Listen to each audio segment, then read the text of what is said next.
এই যে মাটির প্রদীপ, আমরা এদের তেল সলতে দিয়ে ঠাকুরের কাছে জ্বালাই, সেই প্রদীপগুলোই আমি মাটির প্রদীপগুলো রেখেছি। এইগুলোই কিভাবে কাজে লাগাবেন সুন্দর, সেটাই আজ আমি আপনাদের সাথে শেয়ার করব।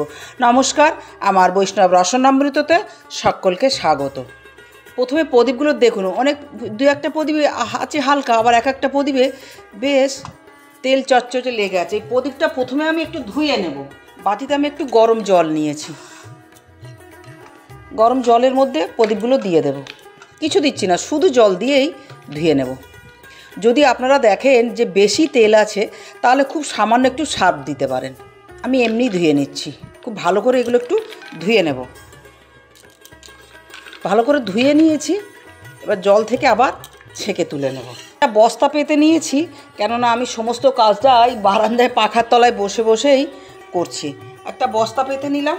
দেখুন আমি মাটি নিয়ে এসেছি, একটু বালি মাটি হলে ভালো হয়। দেখুন এই মাটিটা আমার নিচেতেই ছিল, আমার উঠানেরই মাটি।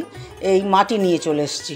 মাটি সরাতে একটু ছোট হয়ে যাচ্ছে, তাই আমি প্লাস্টিকের বাটিতে ঢেলে নিচ্ছি মাটিগুলা। এবার দেখুন, আমরা যে সাবান ব্যবহার করি, এই সাবানগুলো শেষের দিকে এরকম গলে গেছে। এরকম সাবান নিয়ে নেব আমি। দেব 1 চামচ খাবার সোডা। এটা সাইট্রিক অ্যাসিড। এটা মুদিখানার দোকানে কিনতে পাওয়া যায় এবং খুব কম দাম। 1 চামচ আর 1/2 চামচ, 1.5 চামচ সাইট্রিক অ্যাসিড। এটা মুদিখানার দোকানে, যেহেতু চিনির মতো দেখতে, টক চিনি বললেই কিন্তু মুদিখানার দোকানে পাওয়া যাবে। এবার এগুলো আমি একটু মেখে নেব। এটা মাটি দিয়ে করা সুবিধা বলে, মানে মাটি সবার পক্ষে খুব সহজলভ্য, তাই এটা আমি মাটি দিয়ে করলাম। এটা ছাই দিয়েও কিন্তু করা যেতে পারে। যদি আপনাদের কাছে ছাই সহজলভ্য হয়, ছাই দিয়েই করবেন।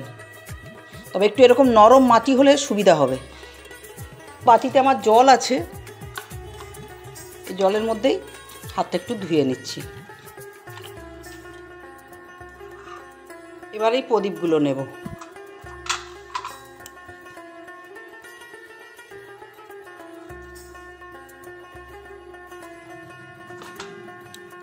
এরকম করে প্রদীপগুলো ভর্তি করে নেব কাদা দিয়ে।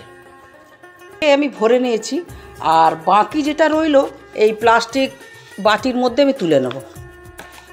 ওই বাটিটা খালি করে নেব। এবার দেখাচ্ছি আপনি কি করে কাজে লাগাবেন এগুলো। এই যে আমার তার লোহার চাটু, আমি রুটি পরোটা তৈরি করি, কীরকম নোংরা হয়ে গেছে। এবার এরকম নেব, সামান্য একটু জল দিতে হবে আগে, আর এইটা দিয়ে দেখুন, তাহলে আর হাতের ওপর কোনো চাপ লাগছে না। আমি এই প্রদীপটা দিয়ে ধরে ধরে এরকম ঘুরিয়ে ঘুরিয়ে মাজবো।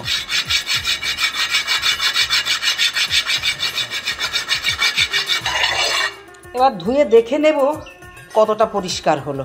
গামলায় করে জল নিয়েছি, তা সরিয়ে রাখবো।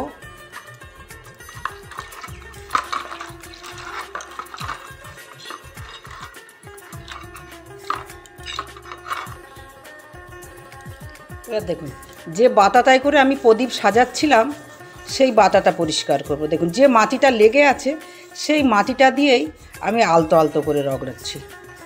খুব বেশি চাপ দেওয়ার দরকার নেই। ধীরে ধীরে, যদি কচবাইট থাকে কচবাইট দিয়েও করা যাবে, কিন্তু আমি দেখাচ্ছি যে কচবাইট যদি নাও দেন এবং শুধু হাত দিয়ে এরকম ধীরে ধীরে বুলাবো। জল দিচ্ছি, একটু একটু ভিজিয়ে দিচ্ছি।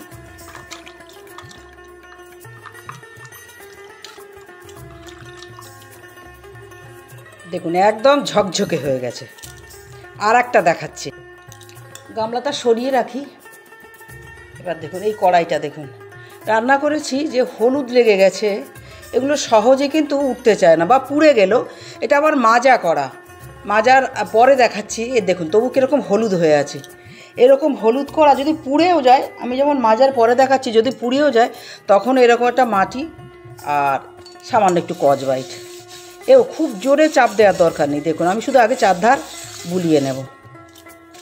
এ দেখুন বুলিয়ে নেওয়ার সঙ্গে সঙ্গে দেখুন কীরকম সাদা হয়ে যাচ্ছে। এই ধারগুলো ধীরে ধীরে আমি হাত দিয়ে এরকম কচবাইট দিচ্ছি। অবশ্যই এটা একদম সুন্দর হয়ে সমস্ত হলুদ দাগ, বা যদি কড়া পুড়ে যায় খুব, যে কোনো ভাজাভুজি করলে বা তেলের পিঠা করলে বা লুচি ভাজলে কড়া ভীষণভাবে পুড়ে যায়। সেই সব কড়াগুলোও এইরকম যদি একটা মাটি দিয়ে তৈরি করে নেওয়া যায় খুব ইজিভাবে, কোনো চিন্তা করতে হবে না। যা অনেক সময় আমাদের কড়া পুড়ে গেলে আমরা খুব চিন্তা করি, বাপরে বাপ কী পুড়েছে, কী করে মাজবো।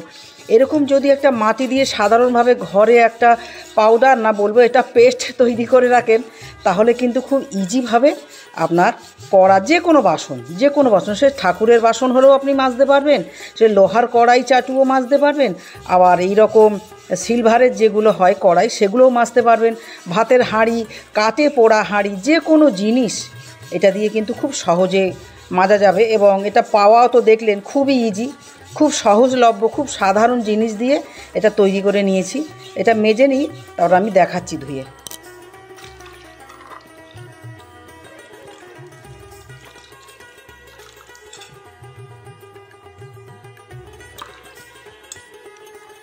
আশা করছি আপনাদের এতক্ষণ ধরে ভিডিওটা দেখলেন ভালো লেগেছে। ভালো লাগলে অবশ্যই লাইক শেয়ার করবেন এবং আমার চ্যানেলটিকে সাবস্ক্রাইব করার অনুরোধ রইল। তাহলে আজকের মতো ভিডিও তৈরি শেষ হলো। সবাই ভালো থাকবেন, সুস্থ থাকবেন। আবার নতুন দিনে নতুনভাবে দেখা হবে। আজের মতো নমস্কার, রাধে রাধে।